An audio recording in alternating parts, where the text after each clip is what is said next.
Se o tātou tapo I atu I le atua. E tusa ma le alofa o le atua na fo ina mai a teau. Pe o se au tu o se tufunga e poto. A o tu le whaavae. O le tasi foi o lo atiae. A ia te tasi ma whae tete pe whape whea o na atiae. A waere ma whai e se tasi o na tu se isi whaavae I le wa umana tuwina. O Yesu ke riso lea. Se o tātou tāra. Le atua mamanae.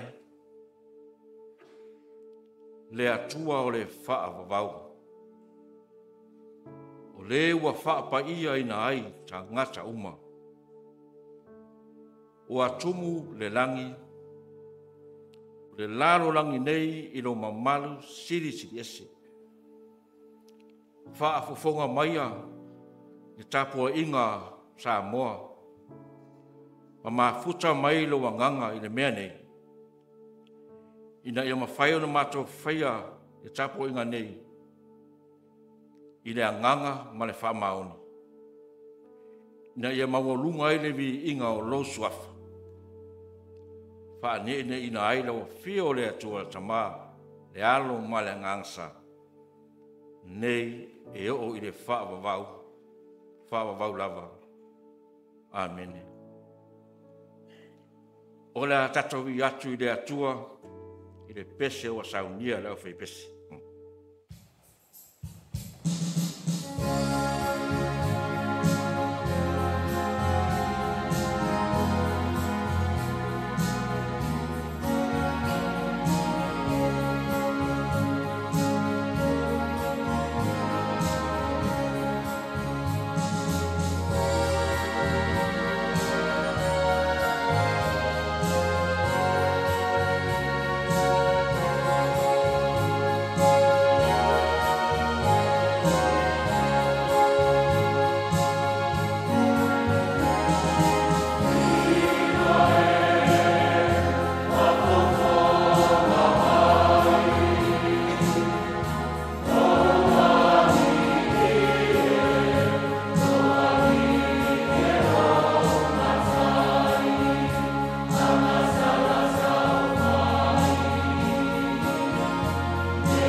wina o le tusi pa ia. Fia whao ngā ina le tusi whai tau o si itia ma le tusi le au leo leo o le neva yaso. Mua mai le tusi le whenga ngā fau. Ko le nito mua ma tau pe tolu. Whai upo si fulu se i o lona whai taunga i le whai upo si fulu ma le lima. Ko le nito mua ma tau pe tolu. O le a o whai tauina mai le whai upo se fulu ai o tau wha longo. Se ia tau nuu i le whai upo se fulu ma le lima. Wha fofonga mai i a whionga pa ia alo tātou atua. E tusa ma le alofa o le atua na fo ina mai a teao. Pei o si au tu o tofunga e poto. Na o tu o le wha vai. O le tasi foi o lo o atiae. A ia tai tasi ma whae tete pe wha pe whea o na atiae. A waere ma whae e se tasi o na tuu se isi wha vai i le ua uma o na tuwina o Yesu ke riso lea. I lunga o le nei wha vai. A whai e atiae ai e se tasi i le auro. E a rio, le maata ua, le la au, le wawhali, o tangu tu mutu o saito. O le a whaalia ngā luenga a tangata taito o tasi. O le a whailoa foi e le aso. Wa o le a whaalia e le afi. O le a tofo ina foi ngā luenga a tangata taito o tasi e le afi. O ua whaape whea. A whai o le a tū maure ngā luenga a se tasi. Na ia tiae. O le a maue e ia le taubi. A whai o le a whaamuina ngā luenga a se tasi. E mau ngana mea. Pe tai ane, o le a sao o ia, ai pei o se na ui mai i le afi. Whamanuia tēnā mai le atua, whai tau, whaalongolongo, a uia whetalai mai. Tu mau pea i a te ialevi inga marana mamalu, nei se ia o i le whaavavau. A o le launga i le sofa mamalu o le atua tolu taspa ia. Le atua tama, le alo, ma le ngangsa. Amene. Fia whao ngā ina le whai upe se furu tasi. I le kōrina tō mua ma tā upe tolu. E whai ma matua o le launga. A wae le ma whaia e se tasi o na tuu se isi whaawai. I le ua umana tu wina. O Yesu ke riso lea. O le manatu au tū o le launga. E tusa ai ma le whaasino manga o le tusi o le au leo. O le neva yaso e whapea. Yesu le whaavae mautu. Jesus is our solid foundation. Whaavae mautu o lona winga. O le whaavae marusi. O se whaavae e le marue lue. O le whaavae tu mau lona le lei, e le mawhai o na whaa lenga ina. O le upu whaavae, e mafua mai i le whaavae o le whale. A tele i tua e ngā whaavae si ese, whaavae o a inga, whaavae o nu, whaavae o a onga, whaavai o mālo, whaavai o kampani ma whale whainga luenga. Ia whaapea fōi whaavai whale kare sia. Ia male anoa o isi mau whaavai. A ea whaamatala ia whaavai esi. E whaatatau, pe whaatusa lava i le whaavai o le whale. Ia mālosi, ia mautū. Ele ma lue ina. A o le wha moe, ma le tā ua o le upu wha vai. A wā o le wha vai.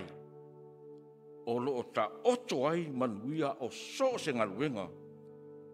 Ma so se wala a wina o le tangata. Mo nei, tae au, mo le rumanai. O le nuinga. a fai e tatau ona le lei ma malosi le fausia ina ma le atia ina o le whaavai o le fale. E mauti noa e le mawhaia e nia wha mani matangi malosi o na whaa leanga ina. Whape nā fo i la le whaavai o le o langa o le tangata. A le lei lona fausia ina e ala i le ao au ina mai le amatanga. E mauti noa lava e tu mau ai nona o langa sa i lumanai ma malosi nona ola ao au ina. A o le atawa aia fo lea o le tātou soifuanga nei i le tū whaaleanganga. Whato ai loa kerusiano whaamaoni ma mausa lino na ola whaaleanganga i teimi o matangi ma whaamararosi o whaafitauri ma tinga e tofo ina ai lona o langa nei. O le tāua le nā o le whaavai mautū. E ala ia Iesu Keriso. O loo tau mawhaile apostolo Paulo. E whaaofi to tonu o loto ma nganga o tangata Kirisiano. I Koronito. Ma le ekaresia. O le o Iesu le whaavai mautū.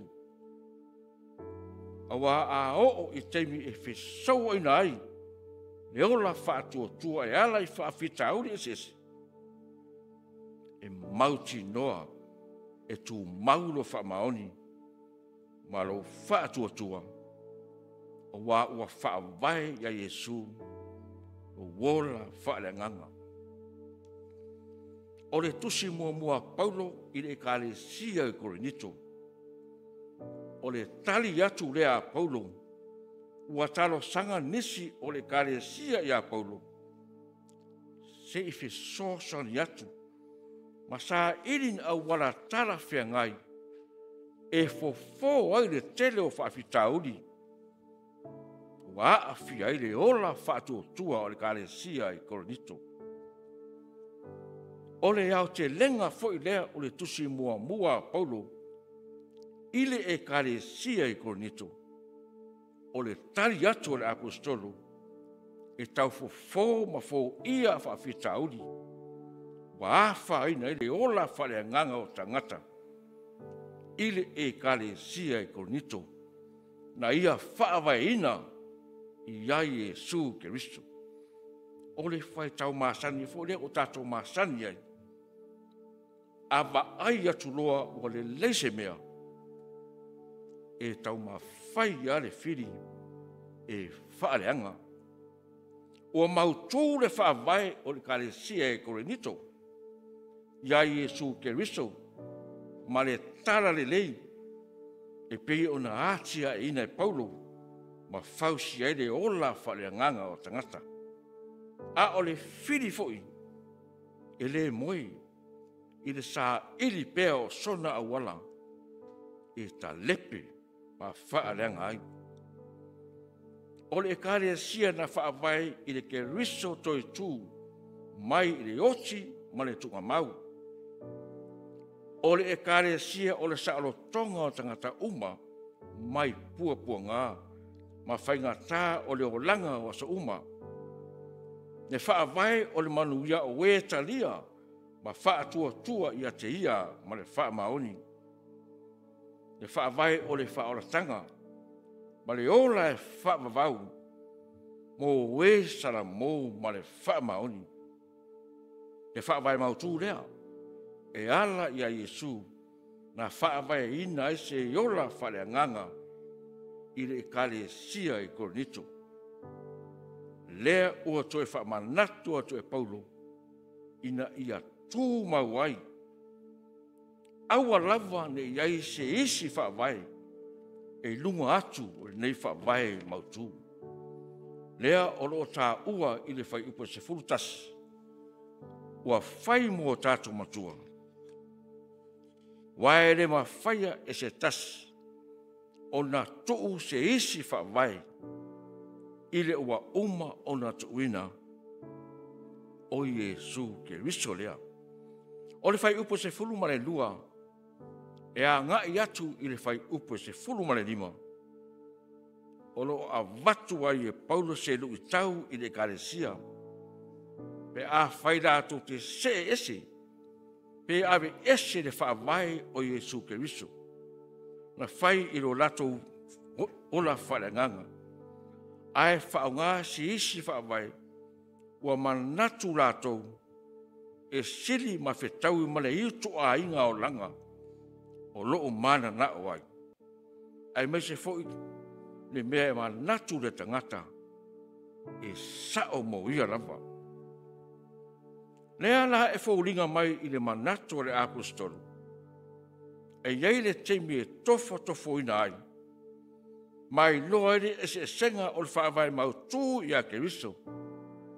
Ma le whaavai e manatu le tangata, e siri atu nei lo ia lava.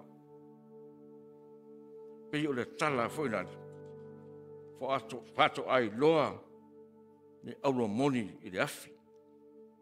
O le au te lenga o le liu taua Paulo. Fato ai loa le e se senga o le whaavai mautu i a Keriso. Ma le whaavai ua manatu le tangata e tala whea ngai mo ia. I teimi e whetai ia i ai me whaafita auri ese o le o langa nei. Ai mase o le teimi o le whaamasinonga le atua. O loo whaamauina e le au whai evangelia. Nisi o mau tā ua, o loo atangia e le whaavai mautu.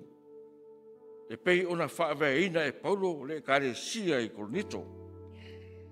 O le tala ale evangelia Ioannes, matau pe sfuma le lima, i nātu mau ia o tou ia tia.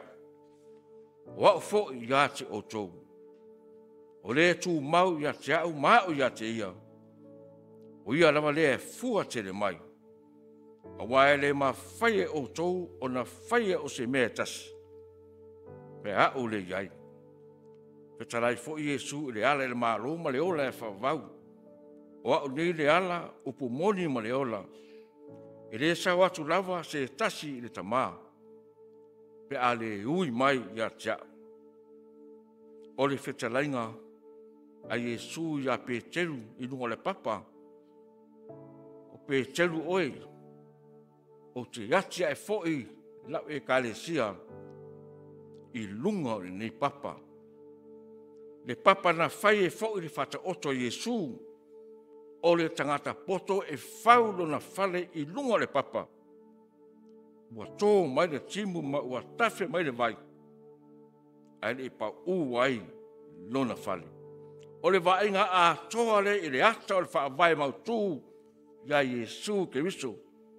Lea ua tali atu ai Paulo i le kalesia o Korinito. Ma toe wha manatu ya te i rato. Ina ia aua lava ni i vai ai do lato whātua. Pe whai fo i se isi whaavai i lunga atu le whaavai mautu o Iesu Keriso lea. E pa ia o le au whaafonga, le au whātua uma, ma le e kalesia a le atua. O le whaamanatu a Paulo mō Korinito i le whaavai na whausia ai lo lato wola whātua, ma lo lato whaelanganga. O le whaamanatu fo i lea o le tala le lei mo i tātou. O whaafita auri sa tutupu i Korinito, ma whaina le ola whātua o le kalesia. O whaafita auri fo ia o lo whea ngai mai tātou i asone. O lo tātou wola whātua, ma le avea o tātou ma a inga o le kalesia Iesu Keriso. Na whausia i le whaavai mautu lea o Iesu Keriso. Le toe tū manu malo o le wha moe ina ia lava tā pena i tātou. I teimi o whaafita auli ma whaingatā o le olanga. Ia malosi ma mauaa le whātua. E ngaru lue ai pēa ma le fia. Mo le atua ma nona fina ngalo. Ia tupu pēa le talitonu. Ma wha moe i wha mo lianga sa saa mai o le atua. i le tū mau, ma ola i le whaavae mau tū. Ia ke Kristo Iesu. Whai mai nisi. Sa le lei ma fia lona amatanga. Ae alu alua ma lepe.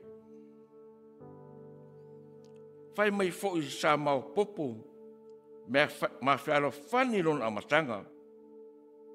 A ua alu alua o ma lepe. Ioi. Le whaatua ua ma lepe. Ina o tātou se ese ma whaavai mautū. Sa le lei le amatanga o mea.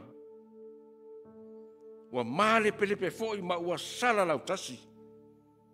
Ina ua avatu le whaavai ale tangata whaapito i lunga.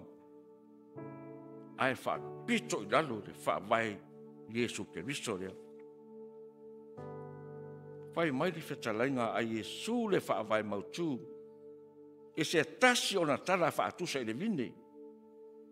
A whai e le tū mau se tasi i atea. O na lafo ina lea o ia i tua. E pei o le lala au. Wa whaapopo ina. O na whaapoto ina i le e tangata. Ma lafo i le afi. Ma susunu ai.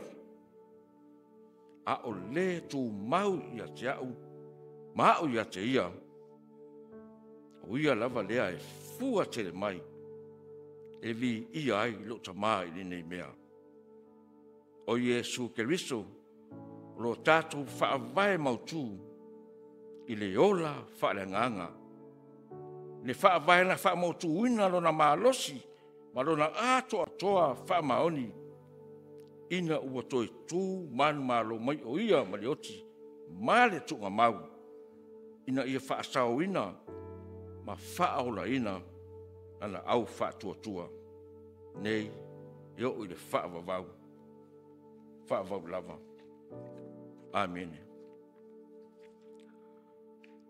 Se o tātou talo. Ona o le nanamu o le sau o le ola. Ua o ai le manuia i le whanau a tangata i lau tau singalo mātou atua. Wa whaafia fina ai o mātou ola. I le whaamaoni o loa lofa. Wa mapu ane lau whanau. I fe au ma fuafuanga o le nei la vaso. Alo o iai le tali tonunga. O lo iai lava nisi o lo wha au o wina. Ai o le nganga whaaftai i lo mātou loa mautinoa. O laua fio a e manui ai o mātou whaiva. Whaaftai i lo alofa tau muli muli. Wa ele tu una lava i mātou. A o lo alofa tu noa wa lava lea e au maia o lo mātou mautinoa. Whaaftai i lo alofa i a Samoa ma ona tangata. Wa le a whea ai i ni mana whale nā tula. Po ni mana unga tutupu whafua se. Watangi ai lawa fio lo mātou atua. O lo alofa, o lo ula ai Samoa. Whaaftai i lo awai mai, whaaftai lo mafuta mai na i mātou e rea inoa. Whaaftai i awa fio ngapa ia. Le tae tama i lo mātou wola i la le lalo langi nei. Ai siri mo le mātou wola whaale nganga. A o lo nganga pa ia, wa le mawai lo na pai mai. Maua e mātou le mawhanawhana. Ai maise lava e tu waso e whi soa ina ai o mātou tangata. I whi tā o le ona nei. Ai o siri o ia mea uma. o le whaarotanga na saunia e ala i Yesu Kiriso. I lona maliu, ma lona toi tū, manu mālou ma le tunga mau. O maua e mātou le isi e vanua mātou te mafuta tuai ma lawa fiu. I le ola e whawavau. Pea mātou taria o ia e le salamō. Ma whaatua tua e lau lava whaarotanga. I lawa fiu pea le atua tol taspa ia le tamale alo ma le ngangsa. Ne vi inga le whamanu. Nei e o le whaavavau. Le li ie le tuai. O lawa fio le tamae alofa whaamangalo. Wa puno no watu Samoa i o luma ma le loto whaanaunau. Ina se e whaamangalo ina mai o i mātou taito tasi. Ona o le tele pea o mātou wanga masese i o luma. I lo mātou le whaamaoni ma le fiu ngō fie. Le mātou wola whaapalapala ma le whaitonga fiti. O le loto ma aa e mafua una o le poto ma le lima malosi. La mātou pule le tu au lafu. Ona o le whaatua tua ina ma le whaaya ina wha le lalo lang nei. I wha mangalo mai mātou. Ona o mātou wha longo ti ngā. Wa lai no mau fe au lelei ma le au ngā una lafu ai. Le loto ita e ala ai una furitua ai ma fe ai nai. Ai pangati ai le au luma o mātou mo le mau wha kerusiano. Wha mangalo mai mātou. Ona o mātou whau mālo. Wala no mātou whaire upo moli e pe so mātou lawa manatu. Na oi mātou. Po se mata upo e whato a tonu ino mātou loto iai. Mātou whatu ese. Ona o le ngasala o le tau mui ma le tau whaleanga. Ne pai e ma le ola so na whai. Wa mawha tia ai o mātou o langa. O ia o mātou wangsala. Ma le ano wano o mātou mea se de li ie. A mai le toto al whainga ngā fōi e Jesu Kiriso. E ui mā ngalo ai o mātou tanga sala. O toi a watu mātou i māwhtanga mā whanawhana ma lau fio. I le ola e whaavau. Mātou talo. I e whamanuia i a Samoa ma lana whainga mālo. O wai le poto ma na tamai mātou te whai ai whai unga tonu. Mo le manuia o au tangata. Fōai mai mo i mātou le whialawhani. Le whiawa tae ma le loto fia e whetausi ai. Ma ia vea o mātou a inga. Ma no fuanga o le mawhanawhana. E manuia ai whanau. Ma saonga le muwai o mātou matua tausi.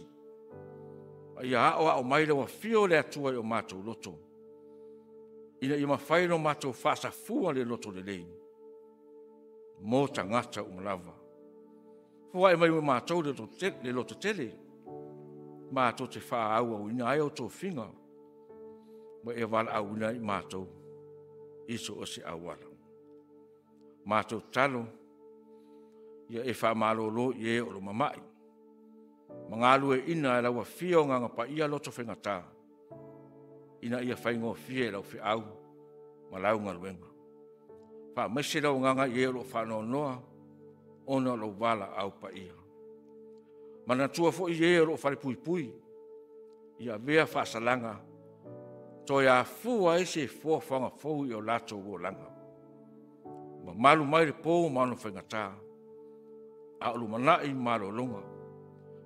Ia wha paolo a au i alofa i lunga o Samoa, a whaiso mātou maro longa. Ala whaina so fau ata i ona fuafuanga.